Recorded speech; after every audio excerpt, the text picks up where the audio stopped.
একটু আগে যাকে দেখলাম সে কে জানি না, কিন্তু মনে হয় যুগ যুগ ধরে ওর সঙ্গে আমার এক গভীর সম্পর্ক রয়েছে।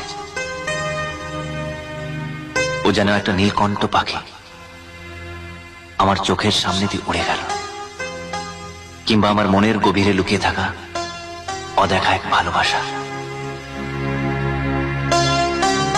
যাকে আমি অনেক দিন ধরে খুঁজে বেড়াচ্ছি। হয়তো সেও আমাকে একইভাবে খুঁজছে। বিজয়।